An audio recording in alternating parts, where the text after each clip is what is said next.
Well, this was caught on camera. A fuel tanker carrying more than 14,000 gallons of gasoline and diesel fuel slowly veers into a highway median in Troy, Michigan, flips on its side and bursts into flames. The driver escaped the accident with only minor injuries, and the wreckage burned for more than 2 hours. Several miles of I-75 were shut down as firefighters worked to contain the fire and eventually put it out with foam. The northbound and southbound lanes of a section of the interstate were closed as the Michigan Department of Transportation investigated damage to the roadway.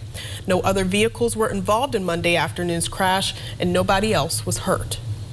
4 suspects found with an arsenal of guns, ammo, drugs, and cash in a hotel overlooking Coors Field in Colorado appeared in court on Monday. The quartet was arrested on Friday, and Ricardo Rodriguez, the man described in court documents as the leader of a group, allegedly asked to extend his stay and requested another room with a balcony. Rodriguez was arrested after a housekeeper at the hotel spotted some guns and notified her boss. He's under investigation of possessing weapons as a previous offender.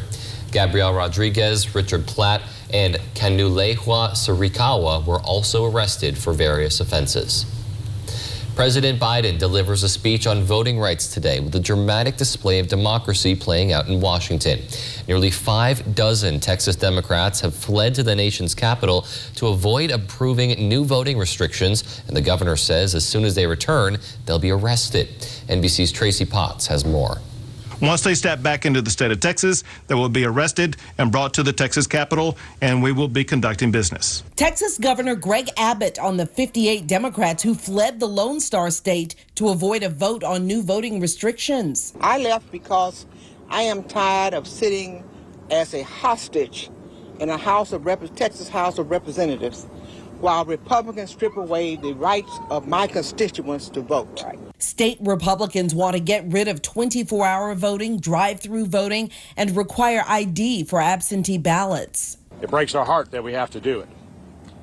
But we do it because we are in a fight to save our democracy. They fled to Washington to urge Senate Democrats to pass a federal voting rights law. It's a very un-Texan thing to do, to cut and run in the face of a fight. I applaud them standing for the rights of all Americans.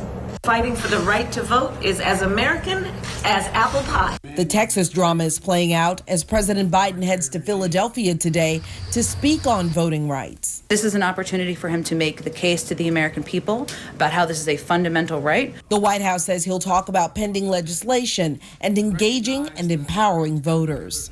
Tracy Potts, NBC News.